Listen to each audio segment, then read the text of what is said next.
Hello everyone, welcome to गणित classes. Application of derivatives, class 12th mathematics NCERT में next chapter आपके सामने। Applications का मतलब क्या होता है? जो भी डेरिवेटिव्स में आपने कॉन्सेप्ट्स पढ़े हैं उन सबको अप्लाई कहां करना है, उन सबको यूज कहां करना है, तो ये आप किस में पढ़ते हैं? ये आप पढ़ते हैं एप्लीकेशन ऑफ डेरिवेटिव्स। इस चैप्टर में बहुत सारे टॉपिक्स हैं, जैसे कि rate of change of quantity, maxima minimum, equations of tangents and normal to a curve, बहुत सारे टॉपिक्स हैं, अप्रोक्सीमेशन वैल्यूज वगैरह निकालना। तो इन सभी टॉपिक पर बेस्ड जो प्रॉब्लम्स आएंगी उन प्रॉब्लम्स को सॉल्व करने में डेरिवेटिव्स का यूज कैसे होगा, यही आपको इस चैप्टर में सीखना है। तो अब हम स्टार्ट करने वाले हैं सबसे पहला topic, that is what? Rate of change of quantity. ठीक है, rate of change of quantity. देखो, डेरिवेटिव्स की मदद से आप ये डिटरमाइन करने वाले, क्या आप ये डिटरमाइन करने वाले हैं कि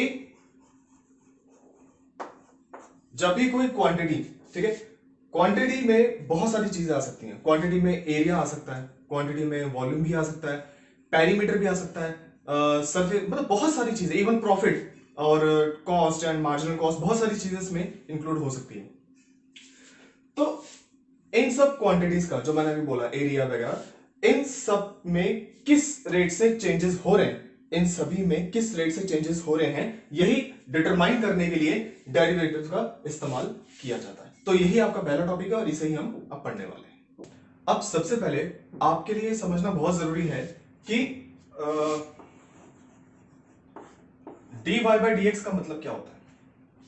ठीक है, dy बाई डी क्या होता है?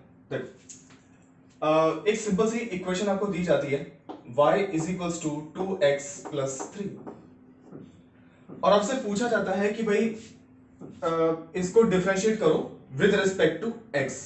ठीक है, तो जब आप x के रिस्पेक्ट में इसको डिफरेंशिएट करोगे, है ना, तो ये इस तरह से फॉर्म ले लेगा dy बाई डी एंड यहां पे भी dy बाई डी। तो dy by D of y क्या रहता है? dy by D. ठीक है, और 2x plus 3, dy by D of 2x and dy by D of 3। x का क्या होता है? 1, तो 2 एज इट इज रह जाएगा क्योंकि कांस्टेंट है। ठीक है, x का क्या हो गया? 1, और 3 का क्या हो गया? 0, तो वो लिखने की जरूरत नहीं है। तो इसका मतलब dy बाई डी ने आपको क्या आंसर दिया? 2।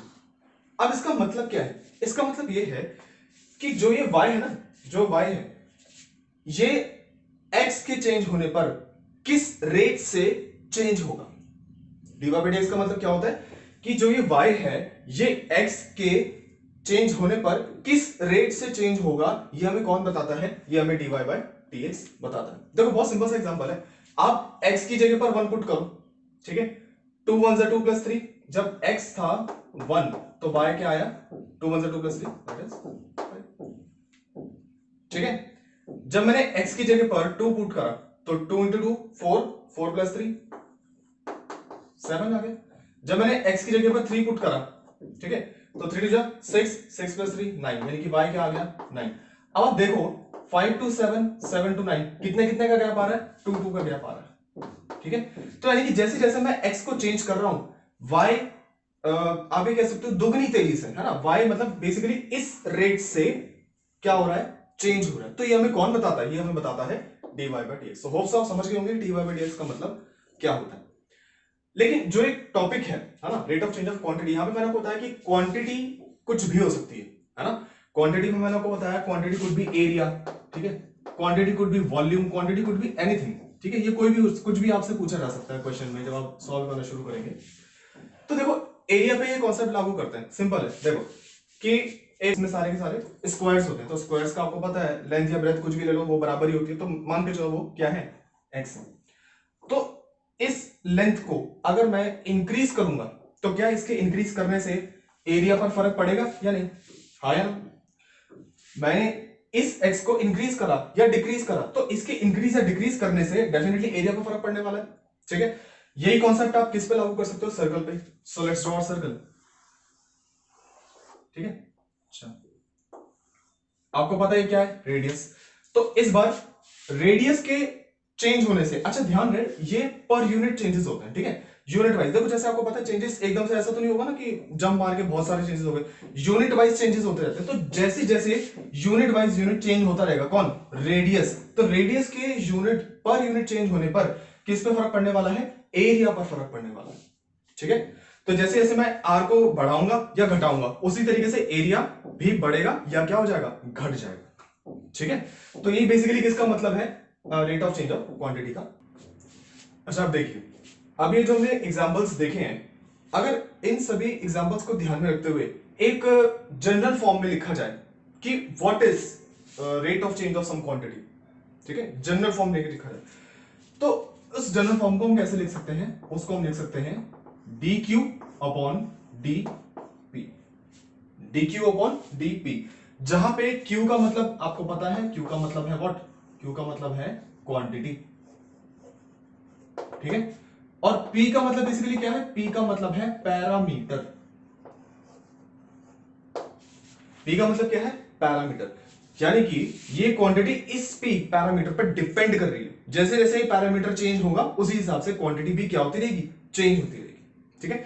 तो D Q upon D P basically क्या है यहाँ पे, है ना, एक जनरल फॉर्म है इसको रिप्रेजेंट करने के लिए। तो देखो अगर इससे आप कंपेयर करो तो देखो यहाँ पे Q यानी कि क्वांटिटी क्या थी, गिवन, जो आपको है ना, आपको पता है स्ट्रेट लाइन की इक्वेशन होती है ना, y is equals to mx plus c, तो यहाँ पे क्वांटिटी ये थी, और ये किसके रिस्पेक्ट में, मतलब किस पे डिपेंड कर रही थी, x के रिस्पेक्ट में। तो बेसिकली यहाँ पे x क्या है, पैरामीटर, है ना, तो देखो यहाँ पे क्या हो जाएगा D Q upon D P, है ना, D Q upon D P is equals to D Y upon D X, है ना। तो बेसिकली यहाँ पे क्या था, यहाँ पे q था y और यहाँ पे p क्या था, x। सिमिलरली यहाँ पे बात करें अगर आप, तो जैसे कि मैंने आपको बताया कि x के चेंज होने पर इसके एरिया में फर्क पड़ रहा होगा, तो यहाँ पे dA बाय dx, तो यहाँ पे q कौन है, एरिया, यानी कि एक सम क्वांटिटी है जो कि x यानी कि उसकी जो एज वगैरह रही होगी उस पैरामीटर पर डिपेंड कर रही है। सिमिलरली यहाँ पे जब आप r को चेंज करेंगे तो ये क्या निकल के आएगा, dA बाय dr, क्योंकि रेडियस के चेंज होने पर एरिया चेंज हो रहा है, area is changing with respect to what, r, है ना, area is changing with respect to what, r, ठीक है। तो इस तरह से हम इसको जो है रिलेट कर सकते हैं। अच्छा अब एक बहुत सिंपल सा एग्जांपल, ठीक है, देखो ध्यान से समझना, अभी मैं यहां खड़ा हूं, राइट, अब मैं क्या करता हूं, मैं थोड़ा शिफ्ट होता हूं और बोर्ड पे ना मैं एक स्टेटमेंट लिखता हूं, ठीक है। तो अब ध्यान से देखो, जब मैं यहां था और मैं यहां से यहां पे आया, फिर मैंने पूरी स्टेटमेंट उतारी, तो ये पूरा प्रोसेस करने में कुछ सेकंड्स का टाइम तो लगा होगा ना, समझ, ऐसा तो नहीं हो सकता ना कि टाइम तो चला ही नहीं लेकिन आदमी यहां का यहां पहुंच के उसने पूरी एक लाइन लिख दी, ऐसा तो नहीं हुआ होगा ना। भाई आप वीडियो में भी अगर ये चीज देख रहे हैं तो आप वीडियो को पॉज कर दें, तो ऐसा हो सकता है कि मैं ऐसे हिल जाऊं, मैं तो स्टैचू जहां पे आपने पॉज करी होगी ऐसे ऐसे ऐसे तो वो तो पॉज हो जाएगी ना, चलेगा तो नहीं ना। तो जब टाइम चलेगा उसी हिसाब से मुझ में आप मूवमेंट देखेंगे, ठीक है, रियल में भी ऐसे, वीडियो के हिसाब से भी ऐसे, आपको ये बात पता है। तो ये एग्जांपल देने का क्या मेरा मतलब है, आपको ये बात समझाने के लिए कि कोई भी क्वांटिटी हो, कोई भी क्वांटिटी, उसको चेंज होने के लिए एक पैरामीटर की जरूरत होती है। कोई भी क्वांटिटी अपने आप ही चेंज नहीं हो जाती, उसको एक पैरामीटर की जरूरत होती है, उस पैरामीटर के चेंज होने पर वो क्वांटिटी चेंज होती है। सर्कल के माध्यम से, सर्कल के माध्यम से एक बात समझते हैं, आपको किसी किसी क्वेश्चन में ना आप ऑब्जर्व करेंगे कि dA बाय dr की वैल्यू निकालनी होगी, है ना, और dA बाय dr का मैंने अभी भी मतलब बताया, क्या मतलब है इसका, कि area is changing with respect to radius. But किसी किसी क्वेश्चन में आप देखेंगे कि आपको dA बाय dr नहीं, आपको dA बाय dt निकालना पड़ रहा है। व्हाट इज t, t का मतलब टाइम, ठीक है। तो किसी किसी में dA बाय dr, किसी किसी में dA बाय dt। अब बहुत जरूरी बात यह आ रही है कि फर्क पता होना चाहिए कि कब ये निकालना है कब ये निकालना है, क्योंकि क्वेश्चन गलत हुआ तो समझ हो ना, नहीं होना चाहिए गलत, है ना। तो देखो थोड़ा सा लॉजिक्स लगाने हैं आपको कि क्यों ये सिचुएशन ऐसी अराइज होती है कि dA बाय dr अलग और dA बाय dt अलग निकालना पड़ जाता है। बहुत ही ध्यान से सुनो, बहुत ही ध्यान से सुनो। मैंने आपको अभी भी जो एग्जांपल दिया कि मैं भी यहां खड़ा हूं और मेरी बॉडी में चेंजेस, मेरे मतलब जो है मूवमेंट होता है, मूवमेंट से मैं यहां पे आता हूं, पूरी स्टेटमेंट उतारता हूं, और इस एग्जांपल से मैंने आपको ये बताना चाहा कि कोई भी क्वांटिटी अपने आप ही चेंज नहीं होती, उसको एक पैरामीटर की जरूरत होती है। तो आप खुद सोचिए, अगर मैंने यहां पे आपको एक बात बोली, क्या मैंने आपको बोला कि एरिया मैंने आपको बोला ना एरिया चेंज हो रहा है, तो एरिया किसके रिस्पेक्ट में चेंज हो रहा है? रेडियस के रिस्पेक्ट में, ठीक है। इसका मतलब रेडियस के चेंज होने पर एरिया क्या हो रहा है? चेंज हो रहा है। ध्यान से सुनो, रेडियस के चेंज होने पर एरिया चेंज हो रहा है, तो भाई रेडियस भी तो चेंज हो रहा है ना? रेडियस भी तो चेंज हो रहा है, तो ये भी क्या अपने आप चेंज हो जाएगा? ये भी अपने आप थोड़ा चेंज होगा, इसको भी तो किसी ना किसी पैरामीटर की जरूरत है। जब वो पैरामीटर चेंज होगा उसके बाद ही रेडियस चेंज होगा, रेडियस चेंज होने के बाद एरिया चेंज होगा। तो अब हम थोड़ा सा यहाँ पे देखने आ रहे हैं कि अगर एरिया रेडियस के रिस्पेक्ट में चेंज हो रहा है, तो रेडियस फर्दर किसके रिस्पेक्ट में चेंज हो रहा है? रेडियस फर्दर किसके रिस्पेक्ट में चेंज हो रहा है? टाइम के रिस्पेक्ट में। समय के साथ साथ रेडियस बदल रहा है, और रेडियस के बदलने से क्या बदल रहा है? एरिया बदल रहा है। आप बात को समझे? तो अगर आप किसी क्वेश्चन को रीड आउट करते समय, जो भी इसमें फर्स्ट एक्सरसाइज में आपके सामने कुछ प्रॉब्लम्स आएंगी, उनको रीड आउट करते समय अगर आपके सामने सिचुएशन सिर्फ इतनी आती है कि उन्होंने बोला कि there is some quantity that is area which is changing with respect to what? Radius, बस इतना ही आपसे कहा पूछा जाता है, बस इतना ही, एरिया और रेडियस, है ना? तब तो आपको ये निकालना है, क्या? DA/dr, नाम से पता चल रहा है। लेकिन अगर उन्होंने सिचुएशन ऐसी दे दी कि area is changing with respect to radius and radius is further changing with respect to what? Time. इस बार स्टोरी यहां से लेकर यहां तक की आपको दे दी गई है, ठीक है? इस बार स्टोरी आपको यहां से लेकर यहां तक की दे दी गई। तो इस तरह की सिचुएशन में आपको क्या निकालना होगा? DA/dt, ठीक है? क्या निकालना होगा? DA/dt, ठीक है? अच्छा, स्पेस मैंने खाली किया है, ठीक है? देखो अभी हमने क्या देखा कि सिचुएशन अगर सिर्फ एरिया और रेडियस में दी जाती है तो DA/dr कैलकुलेट करना है, लेकिन अगर सिचुएशन एरिया, रेडियस और टाइम तीनों के एक साथ दी जाएगी तो फिर आपको DA/dt कैलकुलेट करना है। सबसे पहले मैं आपको एक चीज बता दूं कि अगर सिर्फ और सिर्फ एरिया से रेडियस में अगर कहा जाता है, मतलब area is changing with respect to r, तो इसको कैसे लिखा जाएगा? इसको लिखा जाएगा DA/dr, ठीक है? और अगर दिया जाता है रेडियस भी फर्दर चेंज हो रहा है किसके रिस्पेक्ट में? टाइम के रिस्पेक्ट में, तो इसको क्या लिखा जाएगा? इसको लिखा जाएगा dr/dt, कि radius is changing with respect to time and area is changing with respect to radius. तो आप समझ गए ना, DA/dr का मतलब एरिया और रेडियस, और dr/dt का मतलब रेडियस और टाइम। इतने आप समझ गए? अब ध्यान से देखो, अगर मैंने आपको बताया कि अगर तीनों चीजें दी जाती हैं तो DA/dt निकालना है, तो DA/dt का फॉर्मूला कैसे होगा? क्या होगा फॉर्मूला? देखो, आपने इससे पिछले वाले चैप्टर में पैरामेट्रिक फॉर्म पढ़ी है, ठीक है? पैरामेट्रिक फॉर्म का डिफरेंशिएशन हमने करा था अच्छे से। तो देखो पैरामेट्रिक सिचुएशन कब अराइज होती थी? देखो जब दिया जाता था कि भाई there is some y which is a function of t and there is some another function, कोई और फंक्शन दे रखा है आपको, ठीक है? मान के चलो x है, ठीक है? And this is also a function of what? t, मतलब ये भी एक फंक्शन ऐसा है जिसमें t वेरिएबल है, और ये भी एक ऐसा फंक्शन है जिसमें t वेरिएबल है, दोनों फंक्शन ये अलग है। तो इस तरह की सिचुएशन में dy/dx निकालने के लिए हम लोग क्या करते थे? dy/dx निकालने के लिए हम लोग इन दोनों का अलग अलग डिफरेंशिएशन करते थे इनके पैरामीटर के रिस्पेक्ट में। पैरामीटर मतलब जिसके बेस पर इनकी वैल्यू चेंज होगी, है ना? तो अगर ये t का वेरिएबल है, यानी कि t के चेंज होने पर y की वैल्यू चेंज होने वाली है, तो इसके लिए हम dy/dt निकाल देते हैं, है ना? y is changing with respect to t, फिर उसको डिवाइड कर देते इस दूसरे वाले फंक्शन को, इसका डिफरेंशिएशन dx बाय, और अगेन इसके पैरामीटर क्या है? dt, ठीक है? तो ऐसा करने पर हमें क्या मिल जाता था? dy/dx मिल जाता था। अब देखो बहुत इजी है, अगर मैं आपसे पूछूं कि भाई dy/dx का क्या है, आप बोलोगे सर ये आंसर है, लेकिन अगर मैं बोलूं कि what is the value of dy/dt निकालना, तब क्या करेंगे? बहुत सिंपल है भाई, इसको यहां मल्टीप्लाई कर दो, इज इक्वल्स टू, है ना? तो क्या हो जाएगा? dy/dx into what? dx/dt, ठीक है? Will be equals to what? Will be equals to dy/dt, ठीक है? अब ये फॉर्मूला आप समझ गए होंगे क्या? इसको मैंने यहां मल्टीप्लाई करा जिससे मुझे क्या मिल गया? dy/dt मिल गया। अब देखो, अगर ये जो बोला ना एरिया, रेडियस, और ये देखो, अगर मैं यहां पे एरिया को y मान लूं, अगर रेडियस को मैं मान लूं x, और इसको मैं क्या मान लूं? t, y, x और t, तो देखो यहां भी क्या हो जाएगा? ये जो DA/dr था ना, इसकी जगह क्या हो जाएगा? dy/dx, agree?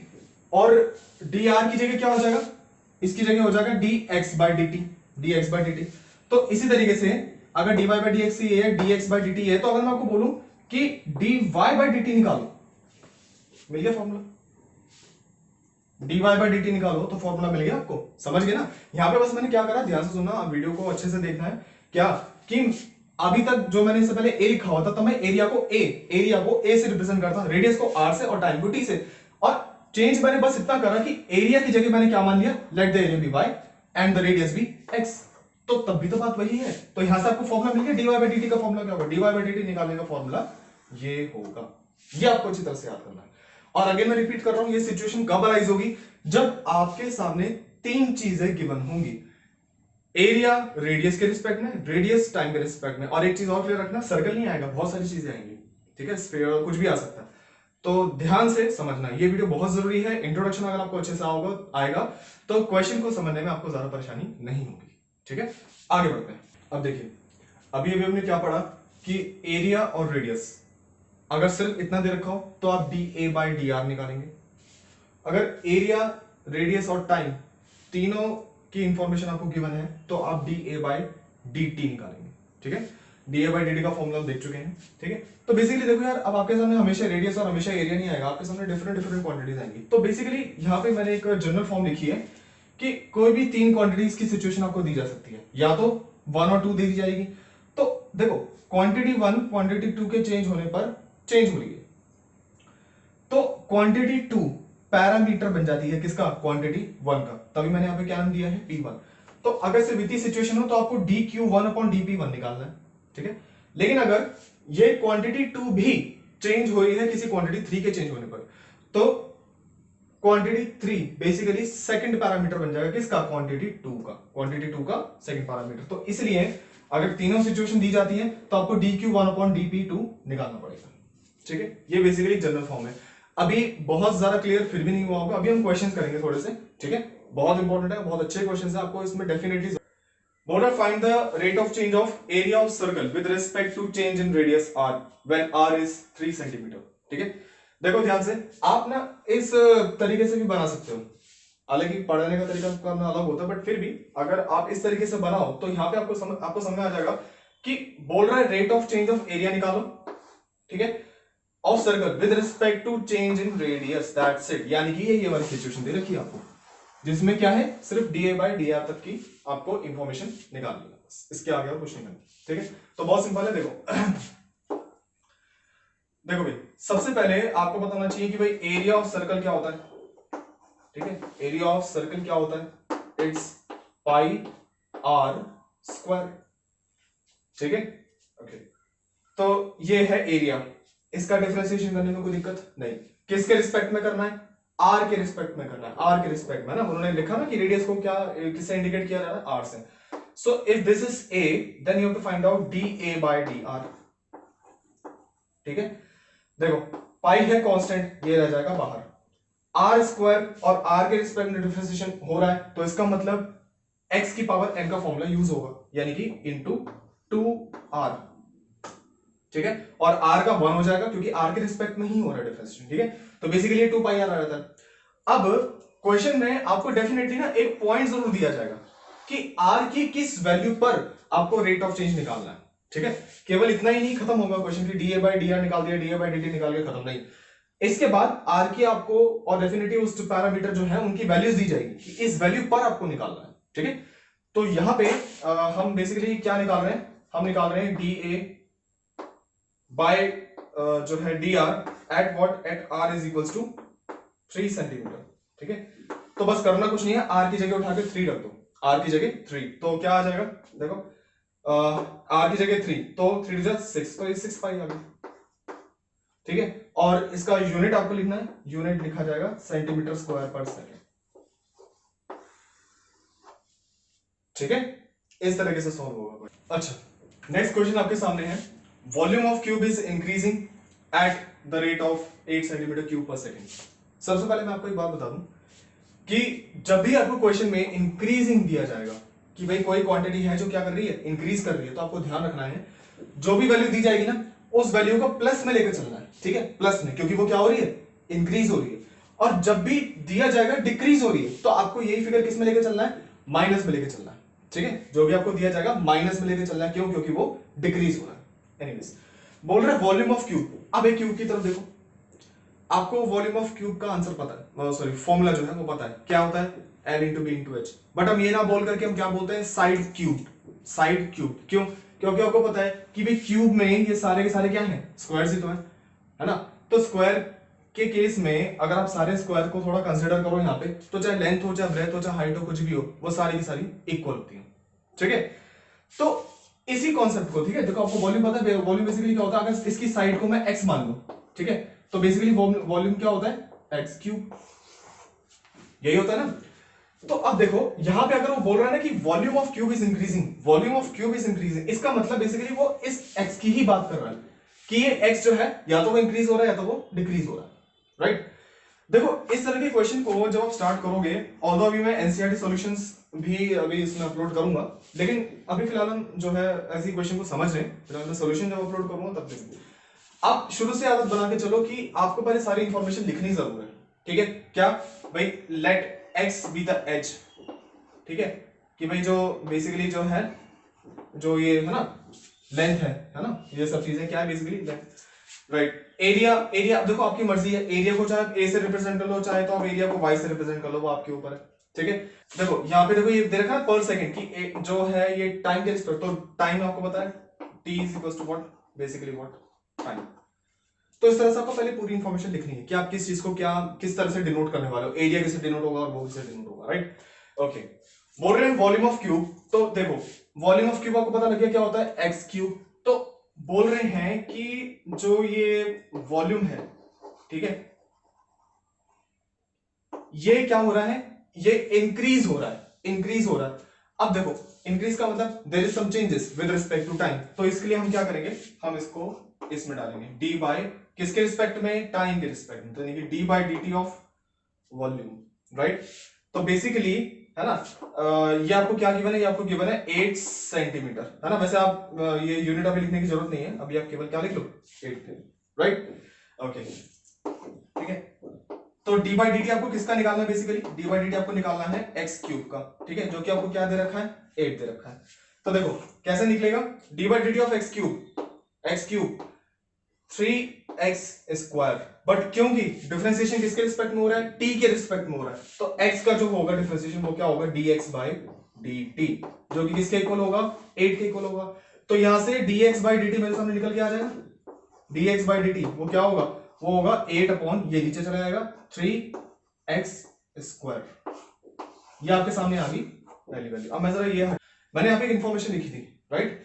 मैंने आपको बताया था कि भाई क्वांटिटी 1 अगर क्वांटिटी 2 के चेंज होने पर चेंज हो रही है तो किस तरह से निकालना है आपको, लेकिन अगर क्वांटिटी 2 भी फर्दर क्वांटिटी 3 के साथ चेंज हो रही है तो तब आपको क्वांटिटी 1 का डिफरेंशिएशन करना है विद रिस्पेक्ट टू क्वांटिटी 3, ठीक है। और उस केस में फॉर्मूला भी यूज होता था, आपको पता है, राइट।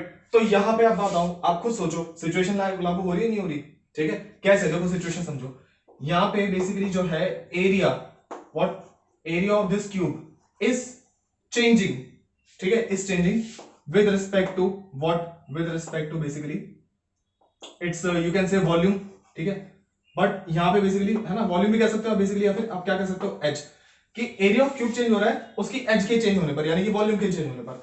और वॉल्यूम भी फर्दर आपको गिवन है, साफ साफ दे रखा है उन्होंने कि वॉल्यूम भी चेंज हो रहा है किसके रिस्पेक्ट में, टाइम के रिस्पेक्ट में, ठीक है। अच्छा देखो टाइम कैसे पता चला, टाइम मुझे पता चला जब मैंने यहाँ पे देखा पर सेकंड। वैसे ऑब्वियसली बात है यार कि अगर इसके अलावा इससे डीप और क्वेश्चन आपको नहीं मिलेंगे, है ना। ये बेसिकली 3 फैक्टर्स पे ही दिया जाता है आपको कि भाई ये 3 पैरामीटर्स आपको दे रखे हैं, इनके हिसाब से आप तय करो। तो 8 सेंटीमीटर पर सेकंड आपको दे रखा है यहाँ पे, है ना। तो एरिया, वॉल्यूम, वॉल्यूम और तो आपको पता लग गया कि आपको एरिया टाइम के रिस्पेक्ट में निकालना है, तो यानी कि बेसिकली आपको पता लग गया कि मुझे D A by D T निकालना है, D A by D T निकालना है, ठीक है।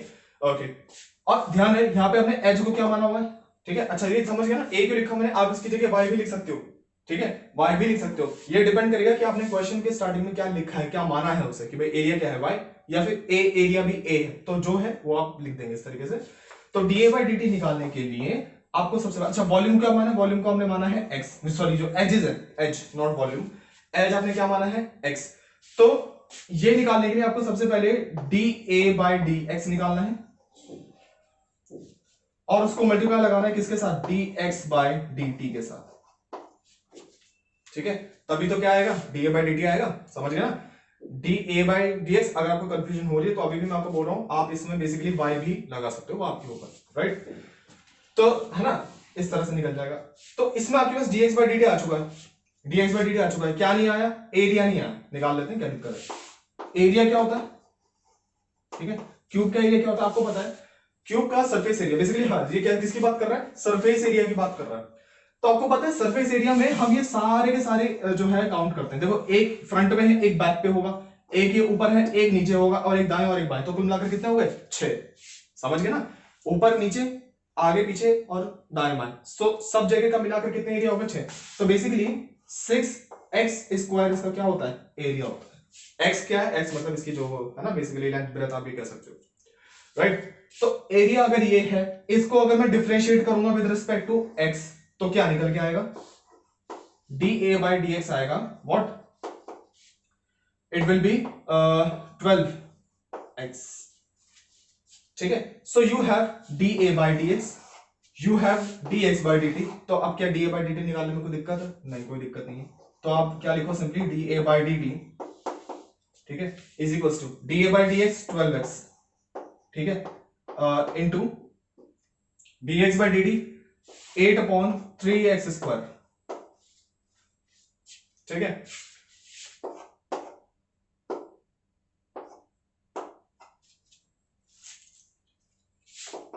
(32/x) ये आ जाएगा। क्या आ गया? 32/x क्या आ गया? dA by dt, ठीक है। क्वेश्चन को कंप्लीट करेंगे।